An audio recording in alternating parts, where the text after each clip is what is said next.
Assalamu alaikum dear viewers and well wishers, welcome back to my YouTube channel Easiest English by Shahin sir. প্রিয় নবম শ্রেণীর শিক্ষার্থীবৃন্দ, আজকে আমি তোমাদের জন্য আলোচনা করছি চ্যাপ্টার 4 এর 4.3.3 এর সমস্ত কোশ্চেন অ্যান্সার। এখানে রয়েছে তোমাদের অনেকগুলো কোশ্চেন। এই কোশ্চেনগুলোর উত্তর একদম সহজ করে সাজিয়ে দেওয়া রয়েছে টেক্সটের আলোকে। চলো কথা না বাড়িয়ে চলে যাই মূল পর্বে। তবে মূল পর্বে যাওয়ার আগে তোমরা এখন পর্যন্ত যারা আমার চ্যানেলকে সাবস্ক্রাইব করনি, আমার চ্যানেলকে সাবস্ক্রাইব করে ফেলো। সেই সঙ্গে কমেন্ট সেকশনে ঝটপট লিখে ফেলো তোমরা কে কোন স্কুল থেকে আমাকে দেখছো। Now read the following note on the author first. বলা হচ্ছে লেখকের উপরে যে নোটটি রয়েছে সেটা আগে পড়ে নাও, and then the text letter in pairs or groups. তারপর একটা টেক্সট পাবো, আমরা সেই টেক্সটটা পড়তে হবে। Answer the following questions. এই অ্যাক্টিভিটি থেকে শুধুমাত্র আমাদেরকে প্রশ্ন উত্তরই পড়তে হবে, অন্য কিছু পড়তে হবে না। ওকে, দেখো আমরা আগে নোটটি পড়ে নিই। Note on the author. অথরের নাম হচ্ছে জন অস্টিন, 1775 থেকে 1817। হ্যাঁ, মানে জন্মসাল হচ্ছে এটা, মৃত্যুসাল এটা, তাই না? Was a famous English author renowned for her masterpiece Pride and Prejudice. বলা হচ্ছে জন অস্টিন একজন বিখ্যাত প্রসিদ্ধ লেখক এবং তিনি বিখ্যাত হয়েছেন তার মাস্টারপিস লেখা, সেটা হলো প্রাইড অ্যান্ড প্রিজুডাইসের জন্য। Her stories beautifully capture how people behaved and interacted in the 19th century. তার গল্পগুলোতে সুন্দর করে ফুটে উঠতো, ক্যাপচার ফুটে ওঠা, হ্যাঁ, হাউ পিপল বিহেভড, ওই সময়কার মানুষ কেমন আচরণ করতো এবং কিভাবে মানুষের সঙ্গে মেলামেশা করতো 19 শতাব্দীতে। উইথ আর ক্লেভার হিউমার, উনি কিন্তু হিউমার করতেন, হাস্যরসাত্মক করতেন অনেক চালাকির সহিত, অ্যান্ড কেয়ারফুল অবজারভেশন, এবং তার অবজারভেশনগুলো ছিল খুব সতর্কভাবে। Austen's books are still loved today. অস্টিনের বই এখনো মানুষ ভালোবাসে। She is considered a classic writer. তাকে বিবেচনা করা হয় একজন ক্লাসিক লেখক হিসেবে। হু আন্ডারস্টুড সোসাইটি ডিপলি, যে সমাজকে খুব গভীরভাবে বুঝতেন বা সমাজকে গভীরভাবে উপস্থাপন করতেন। And wrote stories that truly special, এবং উনি ওই সমাজের উপরে সুন্দর সুন্দর স্টোরি লিখতেন, সেটা সত্যিই কি ছিল, স্পেশাল ছিল। হ্যাঁ, তার মধ্যে অন্যতম হলো প্রাইড অ্যান্ড প্রিজুডাইস। দেখো, Pride and Prejudice by John Austen is a classic novel that explores society, manners and relationships with wit and charm. ইনি খুব উইট, প্রজ্ঞার সাথে বা জ্ঞানের সাথে এবং চার্ম, হ্যাঁ, আনন্দের সহিত উপস্থাপন করেছেন। কি উপস্থাপন করেছেন দেখো দেখি। সোসাইটি, সেই সময়কার সমাজ, সেই সময়কার ম্যানার্স, সেই সময়কার রিলেশনশিপ। প্রিয় শিক্ষার্থী, এবার আমরা চলে যাব হচ্ছে মূল পর্বে। এই মূল পর্ব থেকে কিন্তু উত্তর করতে হবে text A.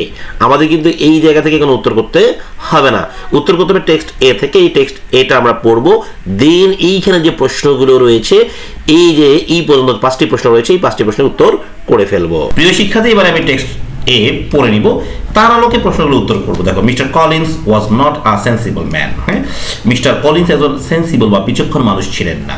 And the deficiency মানে দুর্বলতা বা অভাব বা ঘাটতি of nature had been but little assisted by education or society. বলা হচ্ছে শিক্ষা এবং সমাজ ব্যবস্থা, হ্যাঁ, শিক্ষা এবং সমাজ ব্যবস্থা তার যে ঘাটতিগুলো ছিল সেগুলোকে সামান্যই উন্নতি করতে পেরেছে, অ্যাসিস্টেড করতে পেরেছে, উন্নতি। Okay, the greatest part of his life having been spend under the guidance of an illiterate and miserly father.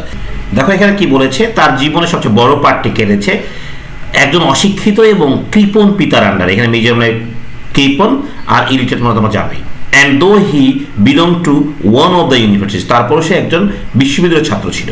He had merely keep the necessary terms, সে শুধুমাত্র সম্পর্কটি টিকিয়ে রেখেছিল নেসেসারি ট্রামস, একদম নির্দিষ্ট প্রয়োজনের ভিত্তিতে। হ্যাঁ, উইদাউট ফর্মিং অ্যাট, এবং তার যে সম্পর্কটা ছিল সে কিন্তু বিস্তারিত করতো না, মানুষকে বলতো না। হ্যাঁ, it any useful acquaintance. Okay, the subjection in which his father had brought him up, যেমন পরাধীনতার মাধ্যমে তার বাবা তাকে বড় করেছিল, সাবজেকশন পরাধীনতা।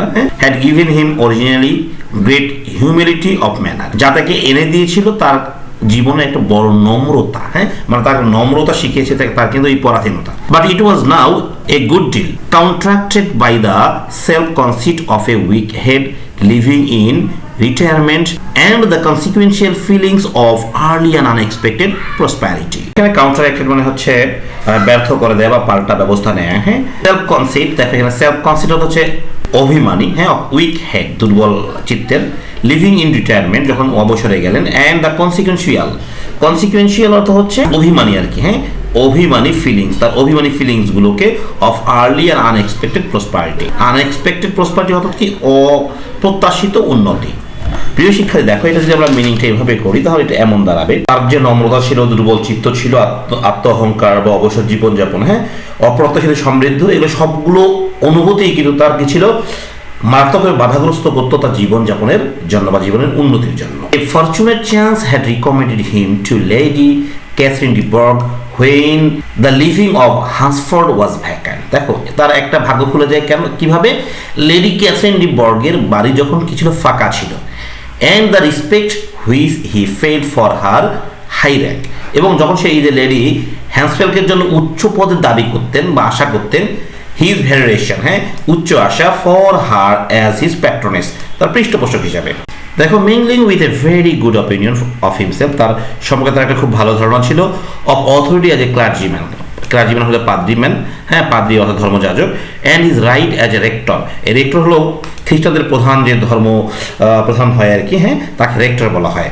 Made him all together A mixture of pride and, দেখো এখানে পর্যন্ত কি বললো, his right as a rector, rector অর্থাৎ খ্রিস্টানদের ধর্মপ্রধান যেটা আমি বললাম, হ্যাঁ, অল টুগেদার মিক্সচার অফ, তার মাঝে এই মিক্সচার অফ হিমটাকে এইখানে ওই যে মিস্টার কলিন্স, তাই না, মিক্সচার ছিল কিসের, ছিল প্রাইড অহংকারের, অবসিকুইসনেস, হ্যাঁ, অতিরিক্ত ভদ্রতা, সেলফ ইম্পর্টেন্স তার আত্ম অহংকার, হিউম্যানিটি, হ্যাঁ, অহংকার, এটাও এইগুলো সবগুলো কি ছিল, মিংলিং ছিল, হ্যাঁ, এক অল টুগেদার মিক্সচার ছিল, যেটাকে মিংলিং বলা হয়। ক্লিয়ার? এটা কিন্তু গল্পটা নেওয়া হয়েছে প্রাইড অ্যান্ড প্রিজুডিস থেকে, লেখক ছিল জন অস্টিনের। প্রিয় শিক্ষার্থী, আমরা যে গল্পটা পড়লাম, ছোট্ট একটা গল্প, এই গল্পটা আসলে একটা বিশাল বই, প্রায় 200 পাতার একটা বই, হ্যাঁ, এই বইটা জাস্ট কিছু অংশ এখানে নেওয়া হয়েছে, এটা দেখো কতটা কঠিন এই জায়গাটা। এবার আমাদেরকে করতে হবে সরাসরি উত্তর, এইখান থেকে যা পড়লাম এর আলোকে আমাদেরকে এ থেকে এই পর্যন্ত প্রশ্নের উত্তর করতে হবে। চলো তোমাকে সরাসরি নিয়ে যাই উত্তর পড়বে। দেখো, how was Mr Collins childhood, Mr কলিন্সের চাইল্ডহুড কেমন ছিল? আসলে এইগুলো যখন আমরা অ্যান্সার করবো না, এখান থেকে অ্যান্সার যদি আমরা লাইন বাই লাইন ধরে করতে চাই অনেক কষ্ট হবে, তাই এটাকে আমি অনেক সুন্দর করে সাজিয়ে দিয়েছি। তোমরা এটাই এইভাবে উপস্থাপন করবা, আশা করছি তোমরা 100% ত্রিভুজ পাবাই। ওকে, দেখো কি দিচ্ছি আমি উত্তরে, mister Collins childhood was not good, হ্যাঁ, সরাসরি বলে দিচ্ছি মিস্টার কলিন্সের চাইল্ডহুড ভালো ছিল না, কারণ কি, তার বাবা খুব কৃপণ ছিল, হ্যাঁ। বি নম্বর কোশ্চেন দেখো, how did Mr Collins father influenced him, কলিন্সের বাবা তার উপর কেমন প্রভাব ফেলতেন? Mr. Collins' father influenced him significantly by subjecting him to a life lacking in educational and societal opportunities.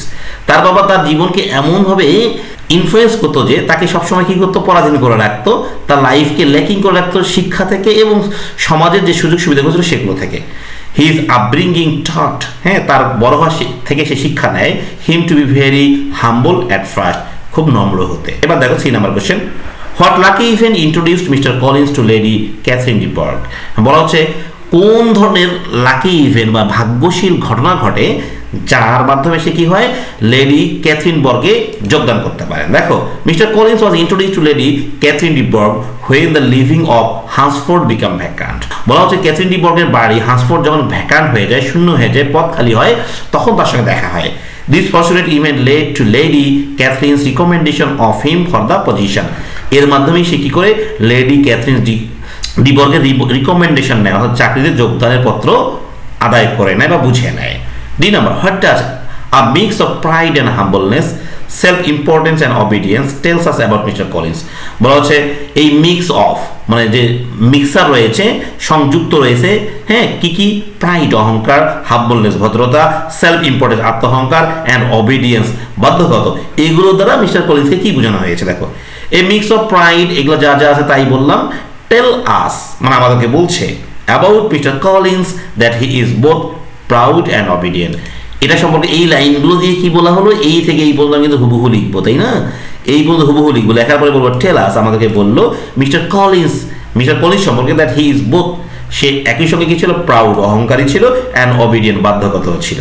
Last question, what ideas about society might the author be expressing through Mister Collins, যে এই mister কলিন্সের মাধ্যমে author কি মন্তব্য প্রকাশ করতে চেয়েছেন? The author shows that society can influence people to be both proud and humble, বলা যে সমাজ কি করতে পারে, একটা মানুষের উপর প্রভাব ফেলতে পারে, হ্যাঁ, অহংকারী হতে এবং ভদ্র হতে, specially when it comes to social status and connections, যখন এটা কি হয়, সামাজিক বন্ধন বা সামাজিক অবস্থা থেকে তৈরি হয়। প্রিয় শিক্ষার্থী, তোমরা এই উত্তরগুলো আমি অনেক সুন্দর করে ছোট করে দিয়েছি, তোমরা এইগুলোই লিখে দিবা, আশা করছি অবশ্যই ভালো মার্কস পাবা।